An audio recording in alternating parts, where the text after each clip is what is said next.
ఇప్పుడొచ్చే సీజన్‌లో 2025 వంటి సంవత్సరంలో మనకు కొత్తగా ఎక్కువగా తెలంగాణలో జరుపుకునేటువంటి పండుగ వచ్చేసి బతుకమ్మ పండుగ, అదేవిధంగా దసరా. సో, ఈ యొక్క పండుగకు ఎక్కువగా డిమాండ్ వచ్చేసి మనకు బంతిపూలు అనేది ఎక్కువగా డిమాండ్ జరగడం జరుగుతుంది.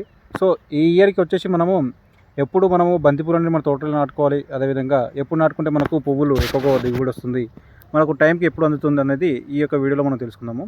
మేజర్‌గా మనకు బతుకమ్మ వచ్చేసి అంటే మనకు బతుకమ్మ పండుగ ఉన్నవంటి రోజు నుండి 90 రోజులకు మనం క్యాలిక్యులేషన్ చేసుకోవాలి. అంటే నర్సరీ దగ్గరికెళ్ళి ట్రాన్స్‌ప్లాంట్ అయ్యే వరకు క్యాలిక్యులేషన్ చేసుకోవాలి. సో, మనం ఇక్కడ వచ్చేసి చూసుకున్నట్లయితే మనకు బతుకమ్మకు ఈ ఇయర్ 2025 నుండి చూసుకున్నట్లయితే ఈ జూన్ యొక్క 20వ తారీఖున మనము సీడ్లింగ్ నర్సరీలో మనం సీడ్స్ అనేది సోయింగ్ చేసుకుంటే మనకు ఒక నెల రోజుల తర్వాత మనకు మొక్కలు అనేది అభివృద్ధి పెంచిన తర్వాత, పెరిగిన తర్వాత అప్పుడు మన మొక్కలు నెల రోజులకు మనము జూలై 20వ తారీఖు నుండి 20వ తారీఖు వరకు మనం నాటుకుంటే ఆ రోజు నుండి మనకు 60 రోజులు అనేది సమయం ఉంటుంది. ఆ సమయంలో మనము నాటినటువంటి మొక్క 20 రోజుల నుండి నాటినటువంటి మొక్క నుండి మనకు 60 రోజులకు మనకు పంట అనేది దిగుబడి రావడం జరుగుతుంది. సో, చిన్న బతుకమ్మ నుండి మనకు 60 రోజులు ఉండేటట్టు ప్లాన్ చేసుకోవడం జరుగుతుంది. సో, మనకు పండుగకు మేజర్‌గా మనకు ఎక్కువగా సేల్స్ అయ్యేది ఏ విధంగా అంటే మనకు బతుకమ్మ పండుగకు బంతిపూలు అనేది ఎక్కువ సేల్స్ కావడం జరుగుతుంది.